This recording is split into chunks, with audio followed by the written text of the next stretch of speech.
안녕하세요. 빅데이터 분석과 활용 강의를 맡은 다임시 대표 전채남입니다.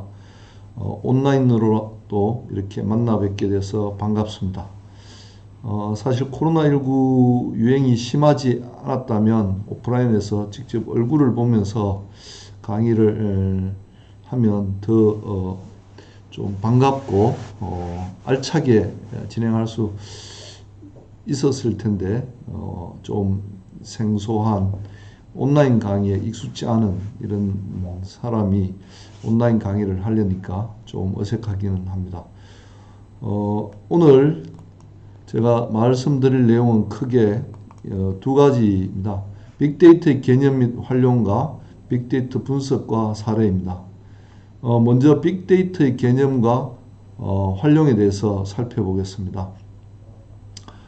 빅데이터는 지금 일상생활 속에서 상식 비슷하게 많이 이야기를 하고 있습니다. 그렇지만 이제 오늘 강의를 해나가기 위해서, 풀어나가기 위해서 다시 한번 빅데이터가 무엇인지 한번 살펴보고 하도록 하겠습니다. 강의를 하도록 하겠습니다. 빅데이터란 대량의 정형 또는 비정형 데이터의 집합. 이게 데이터의 형태적인 측면에서 가장 일반적으로 이야기하는 것입니다. 여기서 대량이라는 것은 양이 많다는 것이고, 정형 또는 비정형 데이터라고 이야기하는 것은 데이터의 형태가 매우 다양하다는 것을 이야기합니다. 그래서 아주 단순하게 빅데이터가 무엇이냐라고 묻는다면 대량의 정형 또는 비정형 데이터 집합이다, 이렇게 이야기할 수 있을 겁니다. 여기서 정형이라고 하는 것은 숫자로 된 데이터, 매우 구조화된 데이터를 정형이라고 하고, 그 이외에 숫자 이외의 데이터, 즉 문자나 음성이나 이미지나 영상 같은 이런 데이터를 비정형의 데이터라고 합니다. 사실 지금까지 빅데이터가 이야기되기 전까지는 우리는 정형의 데이터만을 거의 데이터로 생각을 하고 다뤄왔습니다. 지금은 빅데이터의 시대이기 때문에 이제 빅데이터라고 이야기하면 비정형의 데이터까지 포함하는 그런 데이터라고 이야기할 수 있습니다. 자, 이런 데이터의 형태로부터 우리는 이 데이터 형태만을 이야기하는 것이 아니라 빅데이터가 중요한 것은 이들 데이터로부터 가치를 추출하고 결과를 분석하는 기술까지를 가지게 되면서 빅데이터가 중요해지고 있습니다. 이런 빅데이터의 기본적인 정의에서 더 나아가서 이제 기존에 우리가 사용했던 샘플 데이터, 이것을 스몰 데이터라고 하는데, 이 스몰 데이터와 비교해서 큰 규모를 활용해서 그동안 불가능했던, 이렇게 이야기하는 것은 이제 빅데이터는 스몰 데이터와 대비해서 큰 규모라고 이야기할 수 있습니다. 즉 빅데이터를 활용해서 스몰 데이터, 샘플 데이터에서는 불가능했던 새로운 통찰이나 새로운 형태의 가치를 추출하는 것을 빅데이터라고 빅토르 마이어센버그와 케네스 쿠키어는 이야기를 하고 있습니다. 2013년에 이들이 쓴 빅데이터가 만드는 세상이라는 책에서 이렇게 주장을 하고 있는데요.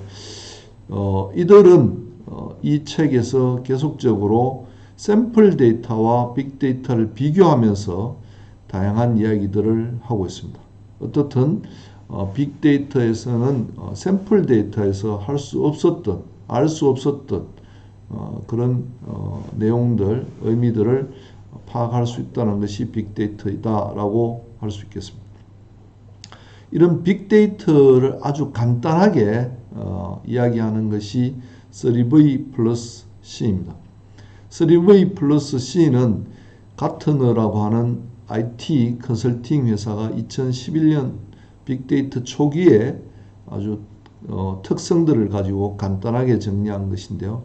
3V는 볼륨, 브라이어티, 벨로시티, 양과 다양성과 데이터의 생성 속도에 그렇게 해서 모아진 빅데이터들을 살펴보니 매우 복잡하더라, 컴플렉스 하더라고 해서 그래서 3V 플러스 C라고 이야기를 합니다. 자, 이런 빅데이터의 가치는 데이터 자체로 그 가치가 실현되는 것이 아니라 그 데이터 자체뿐만 아니라 데이터 분석과 AI로 활용될 때 실현되어진다고 할 수 있겠습니다. 간단한 빅데이터에 대한 정의를 살펴보았는데, 그렇다면 이런 빅데이터는 어떻게 해서 만들어지는가? 실제로 빅데이터의 시작은 소셜미디어의 생활화로부터 시작되었다고 할 수 있겠습니다. 이 다이어그램을 통해서 보시면 페이스북이라든지 유튜브라든지 넷플릭스,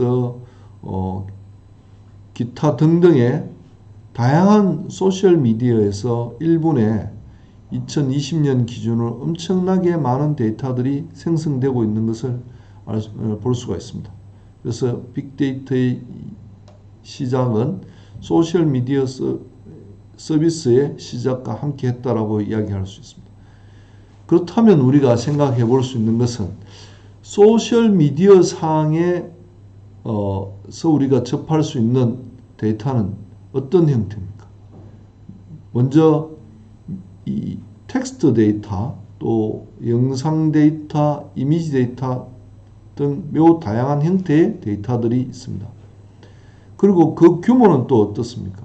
매우 많은 지금 다이어그램을 통해서 살펴보는 것처럼 1분에 엄청난 양의 데이터들이 생산되고 있습니다. 그러다 보니까 디지털 정보량은 기하급수적으로 폭증하고 있을 정도입니다. 여기에 속도는 또 어떻습니까?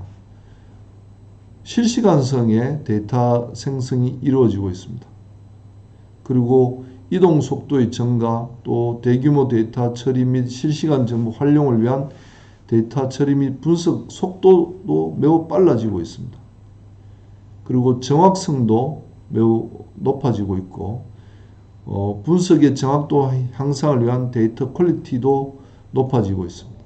그리고 마지막으로 이런 데이터들을 활용해서 가치가 창출되고 있습니다.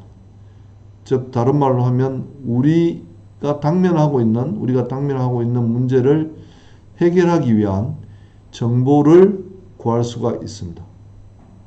이런 빅데이터가 소셜미디어로부터 많이 생성되어지고 있고, 또 그 소셜미디어에서 생산되는 데이터는 규모나 다양성이나 속도나 정확성 측면에서 기존의 데이터와 차이가 될 뿐만 아니라 앞서도 말한 것처럼 훨씬 더 가치를 실현할 수 있는 그런 데이터이다라고 이야기할 수 있습니다. 좀 더 무엇이 빅데이터를 만드는지를 구체적으로 한번 살펴보겠습니다. 앞서 이야기한 것처럼 소셜미디어의 성장뿐만 아니라 모바일 장치의 확산, 즉 스마트폰의 보급이 확대되어지고, 또 센서 장비의 이용도 훨씬 더 많아지고, GPS 장치 보급도 확산되어지고, 여기에 사물 인터넷 이용이 증가되면서 빅데이터는 다양한 곳에서 실시간으로 지금 현재도 만들어지고 있습니다. 자, 이런 빅데이터를 데이터적인 측면에서, 데이터의 형태적인 측면에서 기존의 라지 데이터 시대의 이 데이터와 비교를 좀 해보겠습니다.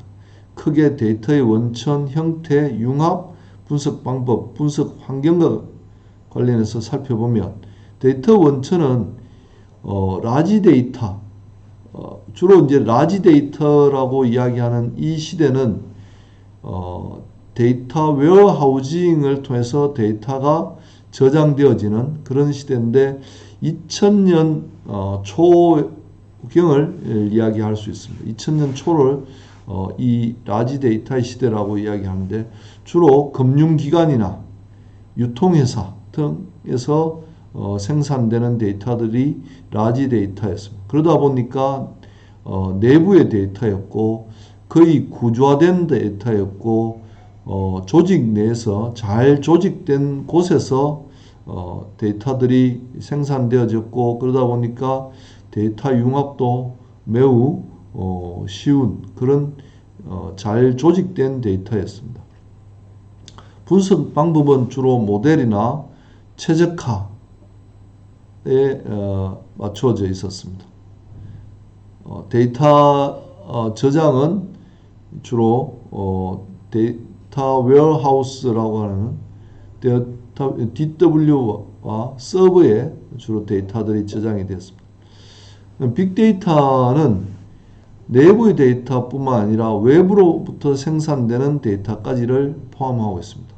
데이터의 형태도 앞서 이야기한 것처럼 정형의 데이터뿐만 아니라 비정형의 데이터까지 포함해서 실제로 그렇게 되다 보니까 대개는 비정형의 데이터들이 빅데이터의 많은 부분을 차지하고 있습니다. 그리고 거의 비조직화된 데이터이기 때문에 데이터 융합을 위한 노력들을 상당히 많이 기울여야 되는 그런 형태의 데이터입니다.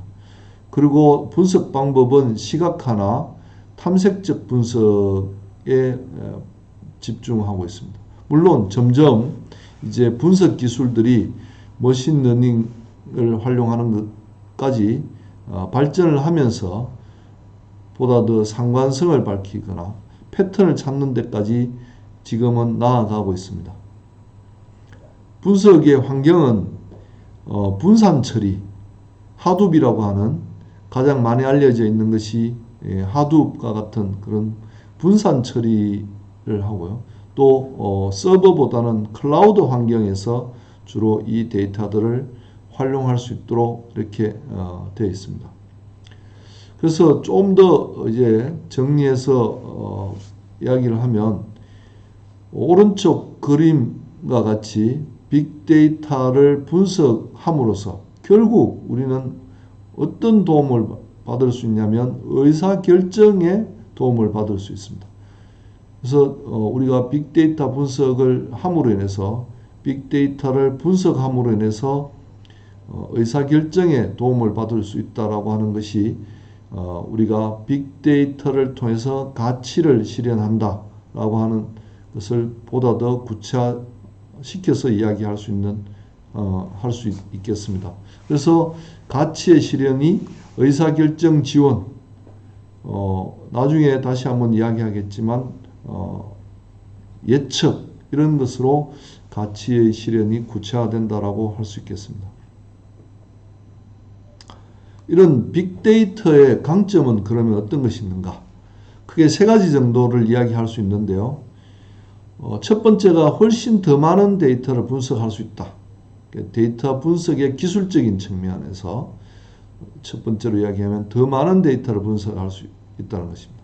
그래서 어떤 때는 특정 현상과 관련된 모든 것을 분석할 수 있는 것이 빅데이터의 강점이다 라고 이야기할 수 있고요. 두 번째는 방대한 데이터를 들여다볼 때는 정밀성에 대한 욕구가 다소 느슨해져도 된다는 것입니다. 왜냐하면 빅데이터는 사실 모집단에 가까운 데이터입니다. 기존의 샘플 데이터는 모집단으로부터 모집단을 대표할 수 있는 샘플을 추출해서 그 샘플로부터 데이터를 수집하는 것입니다. 그러다 보니까 모집단으로부터 샘플을 추출하는 과정에서 대표성과 관련한 이 오류, 표본 오차라고 이야기하는 측정의 오류가 발생할 수 있습니다. 그런데 빅데이터는 모집단에 가깝기 때문에 샘플 오류가 줄어들다 보니까 측정 오류가 거의 발생할 가능성이 없고 또 측정 오류에 대해서는 좀 더 관대해질 수 있는 그런 강점이 있습니다. 마지막으로 세 번째, 역시 샘플 데이터와 비교해서 빅데이터는 인과관계 추구라고 하는 오래된 습관에서 멀어지는 대신에 패턴이나 상관성을 찾아내어 새로운 이해와 귀중한 통찰을 얻을 수 있습니다. 인과관계 추구라고 하는 오래된 습관, 즉 이것은 뭐냐면 우리가 통상적으로 샘플 데이터를 통해서 어떤 분석을 한다고 한다면 그것의 궁극적인 목적은 샘플 데이터를 통해서 인과관계를 찾는 것입니다. 그래서 지금까지 박사학위 논문들을 이렇게 쭉 살펴보시면 대부분 샘플 데이터를 가지고 한 연구들은 뭐뭐가 뭐뭐에 미치는 영향에 관한 연구 이와 같은 제목을 가지고 있습니다. 즉 인과관계를 추구하고 있었습니다. 그런데 빅데이터는 샘플 데이터와 달리 이제 패턴이나 상관성을 찾아내는 것을 통해서 어떤 예측 또는 의사결정 지원과 같은 새로운 이해와 귀중한 통찰을 얻고자 합니다. 사실 빅데이터의 가치는 예측에 강하다라는 것으로 우리가 한마디로 정의할 수가 있습니다. 그와 관련해서 그러면 그 예측은 어떻게 하느냐라고 했을 때 패턴이나 상관성을 찾는 것으로 할 수 있다라고 되짚어서 이야기를 할 수 있습니다. 지금까지 이야기한 빅데이터의 강점 세 가지는 우리가 왜 빅데이터 분석을 하느냐라고 하는 것과도 매우 밀접하게 관련이 되어 있기 때문에 샘플 데이터와 비교하면서 이 빅데이터의 강점들을 꼭 기억해 놓으시기를 부탁드립니다. 다음으로 빅데이터의 정의와 관련해서 데이터 종류와 속성을 좀 더 살펴보겠습니다. 실제로 우리가 비정형의 데이터라고 한다면 주로 웹과 SNS상의 데이터들이 비정형의 데이터입니다.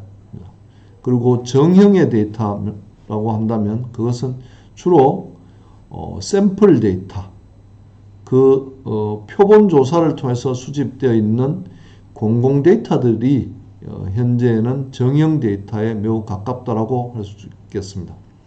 반정형의 데이터는 웹로그나 이 미디어 피드 같은 이런 데이터들입니다. 빅데이터는 이런 정형 데이터와 비정형 데이터 모두를 포함하는 것입니다. 그러다 보니까 앞서 이야기한 것처럼 빅데이터는 볼륨이 크고 매우 복잡하고 그 생성 속도는 매우 빠른, 그러면서 또 형태는 다양한 이런 특성들을 가지고 있습니다. 즉 생성되는 것이 매우 다양하다 보니까 이런 빅데이터의 종류 및 속성들도 매우 다양한 형태입니다.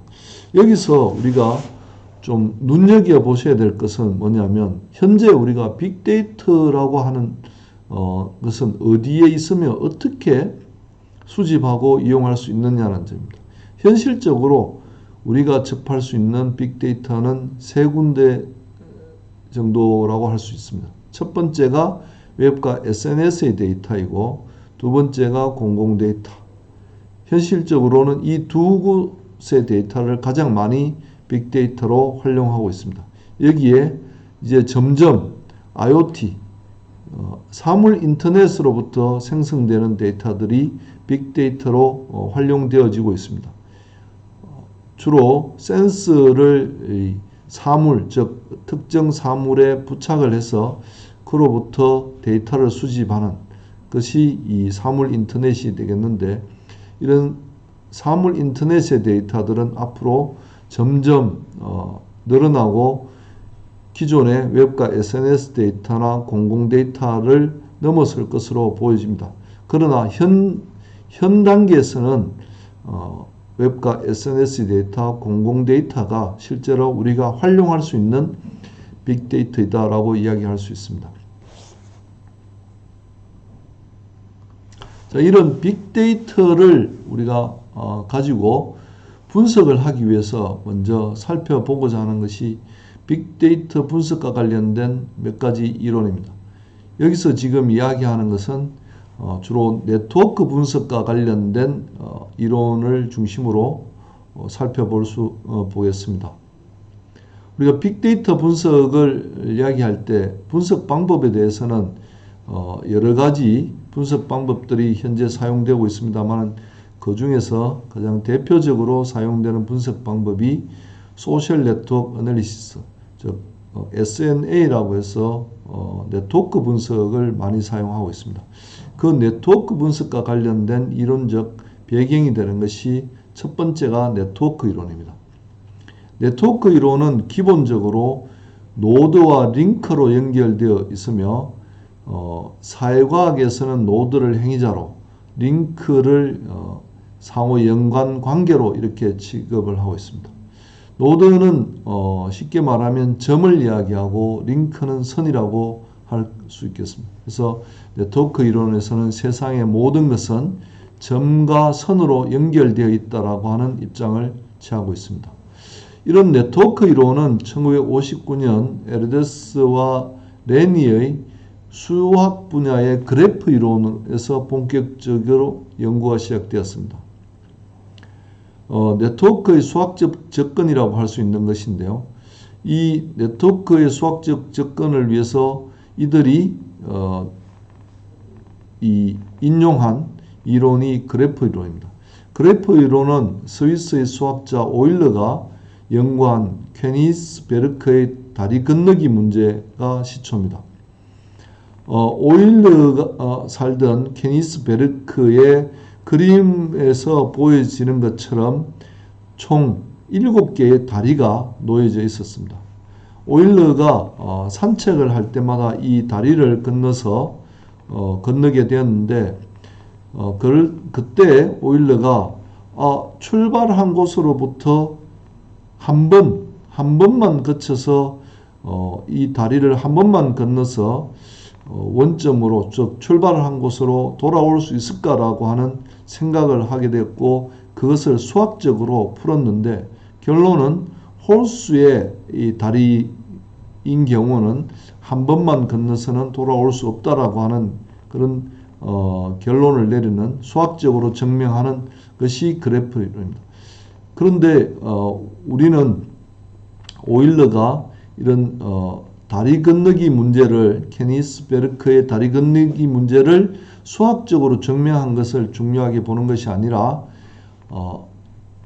오일러가 점과 선으로 이 문제를 해결하기 위해서 접근했다는 것, 즉 그래프적으로 이 문제를 해결하기 위해서 접근했다는 점을 더 중요시하고, 이것을 눈여겨본 에르데스와 레니가 네트워크 이론을 주창하게 되었습니다. 네트워크 이론의 우리가 분석적인 측면에서의 중요한 점은, 무작위 네트워크는 이 일반적인 종 모양의 분포를 따른다고 가정하고 분석한 이 점을 더 중요시하고 있습니다. 즉 네트워크의 노드에 의한 연결 분포수는 일반적인 종 모양의 분포를 따른다고 하는 이 가정과 분석을 우리는 더 중요하게 봅니다. 에르데시와 레니의 그 네트워크는, 그래서 우리는 무작위 네트워크로 이야기를 하고, 이 네트워크는 무작위로 나타나는 네트워크 현상에 적합한 모델로 인정되어 왔습니다. 여기서 무작위로 나타나는 네트워크 현상, 이걸 다른 말로 하면은 샘플 데이터도 이런 분포를 보여주고 있습니다. 그래서 랜덤 샘플링이라고 보통 이제 샘플 데이터를 만들 때 가장 확률적 분포를 하는 것을 랜덤 샘플링이라고 이야기를 하는데, 그러면 그 랜덤이라는 말이 붙어 있기 때문에 샘플 데이터도, 가장 이상적인 샘플 데이터도 어떤 분포를 떼겠습니까? 종 모양의 분포를 떼고 있습니다. 즉 민 값을 중심으로 좌우 대칭의 이런 종 모양의 분포를 떼고 있는 것이 샘플 데이터의 특성입니다. 그래서 샘플 데이터를 가지고 우리가 어떤 통계 분석을 한다라고 할 때는 이 민 값을 매우 중요하게 활용을 하고 있고, 이 민 값으로부터 비교 분석을 하기 위한 t-테스트라든지 아노바를 실시하고, 또 이 민 값으로부터 회귀 분석을 할 수 있는 그런 통계 분석을 하고 있습니다. 그래서 샘플 데이터의 분포는 종 모양의 분포를 하고 있다라고 하고 이것은 랜덤하다라고 이야기를 하고 있습니다. 네트워크 이론의 특징은 이 분포의 랜덤성이라고 할 수 있겠습니다. 이 네트워크 이론이 이제 발전을 해서 좁은 세상 네트워크 이론으로 나타나게 되는데요. 1998년 던칸 와츠와 스티븐 스트로가츠는 그 좁은 세상 네트워크라는 모형을 제시하고 전력망이나 선충의 신경망, 영화배우의 연결망을 통해서 결집 개수를 측정했습니다. 이들은 노드 간 연결된 링크는 지름길을 통해서 전체 네트워크가 긴밀해진다는 것을 증명해 보였습니다.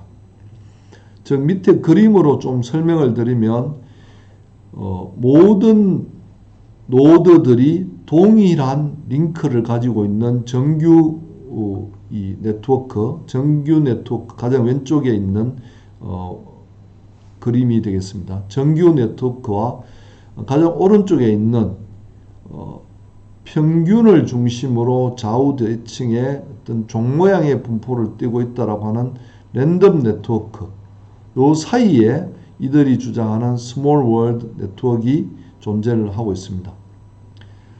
스몰 월드 네트워크를 보시면 이 정규 네트워크, 레귤러 네트워크에서 길게 이어지는 이런 링크들이 몇 가지가 눈에 보입니다. 이 길게 이어진 이 링크를 우리는 지름길이라고 이야기하는데요. 이런 지름길을 통해서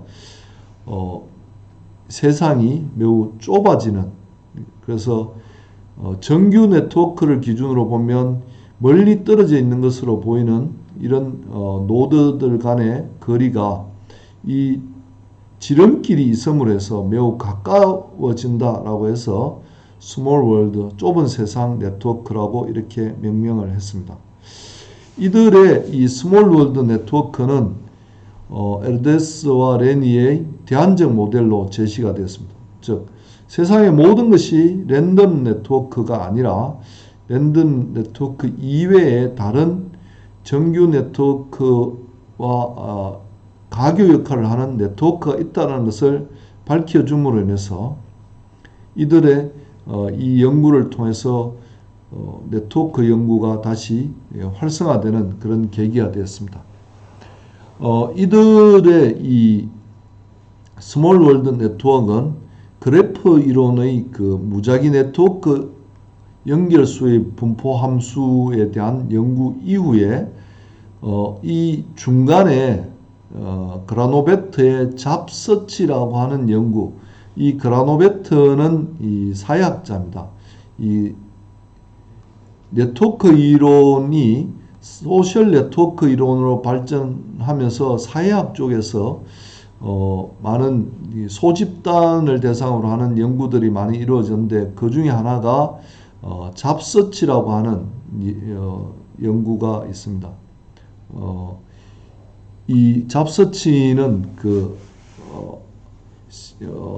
시카고 지역의 전문가들이 직업을 구할 때 어떤 과정을 거쳐서 직업을 구하는지를 그라노베트가 조사를 해보니까 약 46%에 가까운 사람들이 그렇게 친하지 않은, 또 자주 만나지 않는 사람들이 제공하는 정보를 통해서 전문직을 구하고 있더라는 것을 통해서 그라노베트는 이 클러스터라는 것의 이 중요성, 또 클러스터와 클러스터를 연결하는 위크타이라고 하는 약한 연대를 만들어주는 링크를 발견했습니다. 그래서 그라노베트는 잡서치를 통해서 두 가지의 매우 중요한 발견을 했는데, 첫 번째가 스트롱 타이와 위크 타이를 발견한 것입니다. 두 번째는 스트롱 타이로 이루어져 있는 클러스터를 발견한 것입니다. 그래서 일상적으로는 이 스트롱 타이를 형성하고 있는 클러스터 내에서 주로 만남과 정보 교환이 이루어지지만 간혹 클러스터들 간에 위크 타이를 통해서도 정보가 교환되어지고 그 정보들이 실제로는 약 46% 정도의 어떤 전문직을 갖게 하는 결과를 보여주고 있더라라는 것을 밝혀낸 연구입니다. 이런 그 클러스터링과 무작위 그래프 랜덤 네트워크의 우연성을 화해시킨 모델이 좁은 세상 네트워크 이론이다 라고 이야기를 하고 있습니다. 지금 이제 네트워크 이론에서 좁은 세상 네트워크로 이렇게 발전을 시켜서 이야기를 하고 있는 것은 실제로 우리가 세 번째로 살펴보게 되는 척도 없는 네트워크 이론을 위해서 였다라고 이야기할 수 있습니다. 먼저 척도 없는 네트워크 이론은 1999년에 엘버트와 정 바라바시에 의해서 하이퍼링크로 연결된 인터넷의 물리적 연결 구조에 대한 논문에서 척도 없는 네트워크가 발표가 됐습니다. 바라바시는 복잡계에 있어서 매우 유명한 학자입니다. 이 바라바시와 우리나라에 카이스트에 있는 정하홍 교수가 힘을 합쳐서 매우 중요한 논문을 네이처지에 1999년에 발표를 했는데 그 네이처지 논문에서 이야기한 것이 척도 없는 네트워크입니다. 이들이 연구 대상으로 삼는 것은 웹페이지입니다. 웹페이지. 즉 인터넷입니다. 인터넷. 그러니까 인터넷의 월드 와이드 웹은 기본적으로 하이퍼링크를 통해서 다른 페이지들과 연결되어 있습니다. 이것을 페이지를 노드로 하이퍼링크를 링크로 이렇게 해서 인터넷의 전체 물리적 연결 구조들을 살펴봤습니다. 그렇게 살펴보니까 그 네트워크의 연결 분포가 기존의 네트워크 이론에서 이야기하는 것처럼 이 종 모양의 랜덤 그러니까 종 모양의 무작위 네트워크가 아니더라는 겁니다. 연결 분포가 이 무작위 네트워크가 아니라 몇 함수 법칙을 따르는 척도 없는 네트워크라는 것을 밝혀냈습니다. 그러니까 이들이 이야기한 척도 없는 네트워크와 무작위 네트워크를 아래 그림을 통해서 좀 비교해서 살펴보면 무작위 네트워크, 즉 에르더스와 레니가 이야기한 랜덤 네트워크는 그 연결 분포가 종 모양의 민값을 중심으로 좌우 대칭을 이루는 이런 분포를 띄고 있습니다. 근데 하이퍼링크로 연결된 인터넷의 물리적 연결 구조를 살펴보니까, 즉 여기서 중요한 것은 하이퍼링크로 연결된 인터넷의 물리적 연결 구조를 살펴보기 위해서 대상을 했던 월드 와이드 웹이 샘플이 아니라 전체 데이터, 즉 빅데이터, 모집단에 가까운 빅데이터였다는 것입니다. 그 빅데이터를 살펴보니 파워로 디스트리뷰션, 즉 역함수 분포를 따르고 있더라는 겁니다. 이런 그림과 같은 노드에 연결되어 있는 링크가 다수인 소수의 노드와 연결되어 있는 링크가 소수인 다수의 노드로 이루어지는 이런 역함수 분포, 이것을 롱테일의 모양이라고 이야기하기도 하는데요. 이런 몇 함수 분포를 띠는 오른쪽에 이와 같은 이런 분포로 나타났다는 겁니다. 여기서 하나 정리를 하고 넘어가야 될 것은, 그렇다면 샘플 데이터는 무작위 네트워크, 랜덤 네트워크를 이야기하고, 빅데이터는 이런 척도 없는 네트워크를 이야기한다라고 우리는 비교해서 이야기를 할 수 있습니다. 그래서 샘플 데이터는 종 모양의 분포를 가정하고 있는데, 빅데이터는 파워로 디스트리뷰션, 몇 함수 분포를 띄고 있다라고 가정할 수 있겠습니다. 그래서 이후에 우리가 분석에 활용하는 데이터가 빅데이터인지를 확인해 볼 수 있는 하나의 잣대로서 그 분포가 파워로 디스트리뷰션을 띄고 있는지 없는지를 살펴보는 것이 매우 의미 있는, 또 확인해 볼 수 있는 그런 좋은 잣대가 될 수 있겠다라고 할 수 있겠습니다. 이것을 좀 더 이제 현실의 어떤 현실과 좀 연결시켜 보면, 랜덤 네트워크, 무작위 네트워크는 고속도로망과 같은 이런 고속도로망으로 현실에 우리는 실제로 볼 수 있는 형태이고요.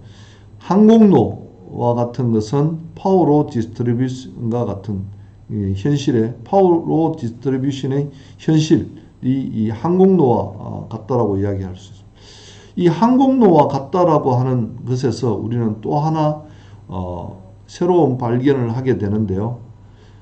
정하운 교수와 바라바 씨는 이 항공로로 그려지는 파워로 디스트리뷰션을 통해서 허브라는 것을 발견했습니다. 즉 우리는 공항 중에 허브 공항이라는 것을 허브 공항이 있다는 것을 알 수가 있고, 그 허브 공항은 공항 중에 공항이라고 할 수 있지 않습니까?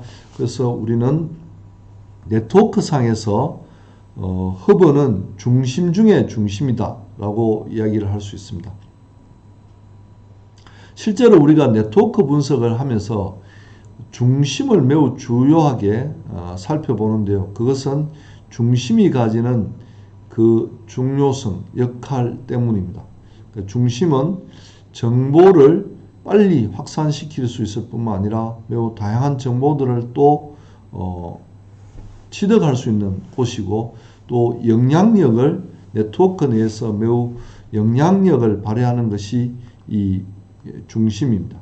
중심에 대한 중요성들은 네트워크 분석에서 매우 중요하게 이루어지기 때문에 나중에 네트워크 분석을 하고 난 다음에는 반드시 중심을 찾는, 이런 센트럴리티라고 하는 중심을 찾는 과정들을 거치게 됩니다.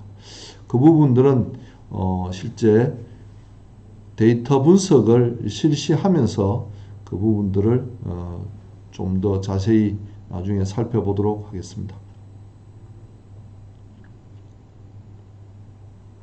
자, 이 빅데이터들이 실제로 어떻게 사용되어지고 있는지를 활용적인 측면에서 세 번째로 말씀을 드리도록 하겠습니다. 크게 공공 부분에서는 이상 감지 대응이라든지 미래 예측이라든지 상황 대응 및 신규 정책 개발에서 많이 사용을 하고 있고, 시민 맞춤형 서비스, 행정 서비스를 위해서도 많이 사용되고 있습니다.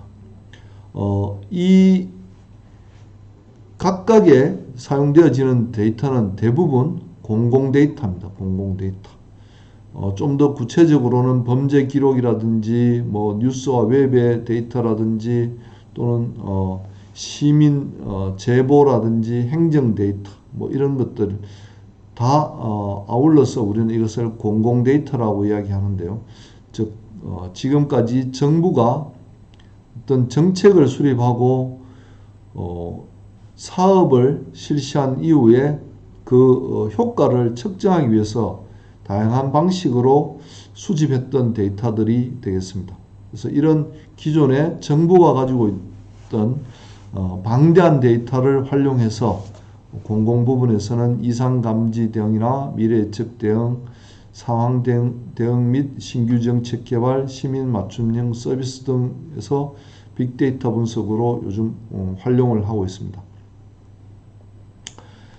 이런 이제 공공 부분에서 데이터들을 활용한 서비스들을 조금 더 자세히 살펴보면 해양수산 분야에서는 해양수산부가 위치 기반 모니터링을 통한 자연재해 피해 최소화를 위한 서비스들을 하고 있습니다. 이때 사용되어지는 데이터들은 이동통신 데이터에 기반한 선박 위치 데이터라든지 이 분석 기술은 상감 분석이나 예측 분석들이 활용되어지고요. 농업 분야에서는 농식품부에서 채소 생산 및 가격 예측을 위해서 기상 정보나 재배 면적 정보, 웹 데이터, 경제 통계 정보 데이터들을 활용해서 통계 분석을 하거나 텍스트 마이닝을 하거나 예측 분석을 하고 있습니다. 그래서 이렇게 한 결과들을 최근에는 웹 서비스 형태로 구현을 해서 실시간으로 또는 주기적으로 그 결과들을 업무 담당자인 공무원이나 관계자들에게 제공을 하고 있습니다. 그래서 기존에는 특정 기간에 설문조사를 통해 샘플 데이터를 만들어서 그것을 분석한 결과를 공유하고 하는 그런 과정들이었는데 빅데이터를 활용함으로써 요즘은 거의 실시간에 가까운 결과들을 공유를 하고 있습니다. 좀 더 살펴보면 관광에서는 지자체 쪽에서 관광 자원화와 관련된 내용으로 유동인구 통계라든지 해양정보, 유통정보 등을 통계 분석, 비교 분석, 예측 분석을 통해서 활용을 하고 있습니다. 또 교통과 관련해서는 우리나라의 빅데이터 분석의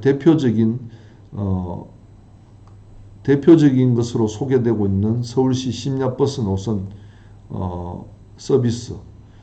이것은 신용결제 데이터, 휴대전화 통화, 이력, 택시 결제 데이터 등을 융복합해가지고 통계 분석과 군집 분석을 통해서 서비스를 제공하고 있습니다. 즉 심야버스의 노선을 결정하고 있습니다. 다음으로는 보건 분야와 사회복지 분야 등에서도 다양한 서비스들을 제공하고 있습니다.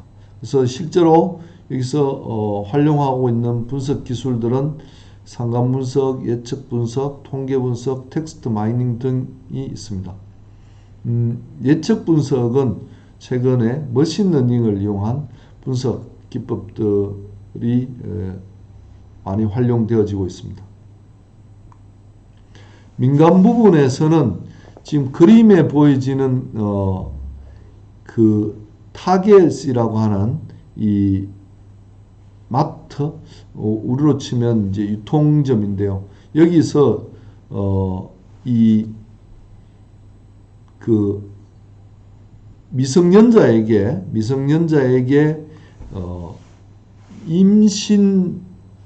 임산부가 필요로 하는 그런 물품을 구매하도록 하는 그런 판촉물이 배달되어진 것에 대한 이야기입니다.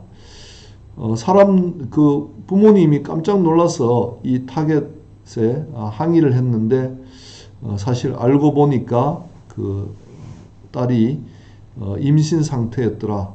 그러면 타겟은 그것을 어떻게 알게 됐냐? 그 딸이 타겟에 이 물품을 구매하는 내역들을 분석해서 그것을 추정해서 그런 임산부에게 필요한 그런 물품을 소개하는 카탈로그를 발송하게 되었던 것입니다. 이것이 이제 민간 부분에서의 빅데이터의 활용과 관련해서 지금까지 가장 많이 알려지고 있는 내용인데요. 사실 이것은 초기 단계의 이야기고 지금은 민간 분야에서 한전 같은 경우는 정전사고 발생 시 그 조기 수습 및 피해 최소화를 위해서 SNS나 민원 정보나 전기 소비 패턴을 데이터로 활용해서 예측 분석을 한다든지, 석유공사에서 유가 변동 요인 파악 및 유가 변동에 대한 유기적 대처를 위해서 국제 유가 및 시점별 환율, 기상 정보, 정치 상황 정보 등을 이용한 상간 분석이나 판별 분석, 연간 분석을 실시하는 것이라든지, 또 유통 같은 경우는 자라에서 재고 최적 분배 및 고객의 실시간 니즈 대응을 위해서 매장 매니저의 고객 트렌드 분석 정보나 매장 재고 보유 데이터, 또 실시간 판매 정보 등의 데이터를 가지고 군집 분석을 하거나 예측 분석을 실시하고 있습니다. 우리나라의 신한카드 같은 경우는 신상품 출시를 위해서 웹페이지 방문 로거, 웹로거라든지 상담 내용, 소셜 데이터, 거래 정보 등의 데이터를 네트워크 분석이나 데이터 마이닝을 실시를 하고 있습니다. 은행에서는 기업 이미지 및 평판 파악을 위해서 평판 분석을 실시하고 있고요. 이런 민간 분야의 분석들은 날로 다양해지고 있고, 더 분석의 깊이와 정확률들은 점점 더 높아지고 있습니다. 역시 민간 분야에서는 이 의료, 영화, 출판, 도서 등 다양한 영역에서 진행되고 있는데, 요즘 대표적으로 이야기를 많이 하고 있는 것이 넷플릭스의 고객 맞춤형 온라인 BOD 제공, 영화 데이터나 고객 데이터를 통해서 추천하는 이런 넷플릭스의 추천 시스템, 또 아마존의 도서 추천 시스템, 이런 것들이 민간 분야에서 많이 회자되고 있는 빅데이터 분석의 빅데이터의 활용 사례입니다. 이런 민간 분야의 빅데이터 분석들은 최근에 매우 다양한 영역으로 확대되어지고 있고, 점점 소비자 맞춤형 또는 그 마케터들의 의사결정 지원 분야로 그 영역들이 확대되어지고 있고, 교육이라든지 다른 부분에서도 즉 학습자들에게 최적화될 수 있는 교육 프로그램이라든지 교재 추천을 위한 영역, 또 학습 프로그램 마련을 위한 영역에서도 빅데이터가 많이 활용되어지고 있습니다.